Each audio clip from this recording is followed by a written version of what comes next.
Hello friends, welcome back to my mini vlog. ఈరోజు vlog ఏంటంటే ఉదయాన్నే అనమాట. ఐషు పాప వాళ్ళ డాడీకి కొంచెం దూరం బైక్లో వెళ్ళి ఒక 2 ఇల్లులు అవతలకి అనమాట. అలా వెళ్ళి బాయ్ చెప్పేసి మళ్ళీ రిటర్న్ ఇంటికి వస్తాం అనమాట. రోజు ఇదే నడుస్తుంది డ్యూటీకి వెళ్ళేటప్పుడు వాళ్ళ డాడీ. తర్వాత ఇదొక గుర్తుగా ఉంటుంది కదా, క్వార్టరు వదిలి వెళ్ళిపోయే టైం కూడా వచ్చింది మాకైతే. ఇంకా 15 డేస్ కూడా లేదు. సో అందుకోసం నేను ఏమనుకున్నా అంటే చిన్న వీడియో క్లిప్పు గుర్తుండిపోతుంది కదా ఇంట్లో.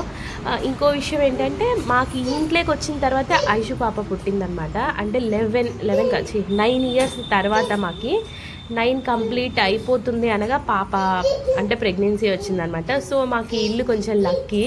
అలా ఈ ఇల్లు గుర్తుండిపోతుంది అనేసి ఒక చిన్న వీడియో క్లిప్ తీసుకుంటున్నాను అండి. మొత్తానికి ఆర్మీ క్వార్టర్స్ అయితే ఇలా ఉంటాయి. ఫస్ట్ ఎంట్రీ ఒకటి ఇప్పుడు చూపిస్తున్నది బెడ్రూమ్ అనమాట.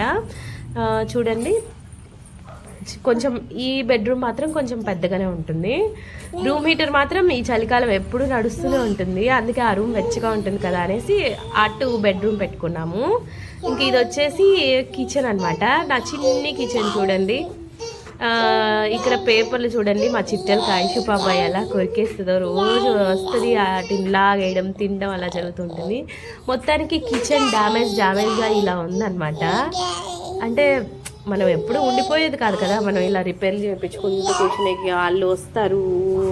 ఎన్ని రోజులు నడుస్తుందో, అందుకోసం రిపేర్లు ఏమి అనుకోవట్లేదు. ఎలా ఉన్నదని అలాగే చూసుకుంటూ ఉంటాం అనమాట వెళ్ళిపోయినంత వరకు.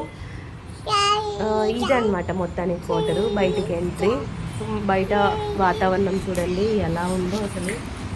చూడండి, ఇది ఫ్రెండ్స్ మొత్తానికి ఆర్మీ క్వార్టర్స్ ఇలా ఉంటాయన్నమాట. నచ్చితే లైక్, షేర్, కామెంట్, సబ్స్క్రైబ్.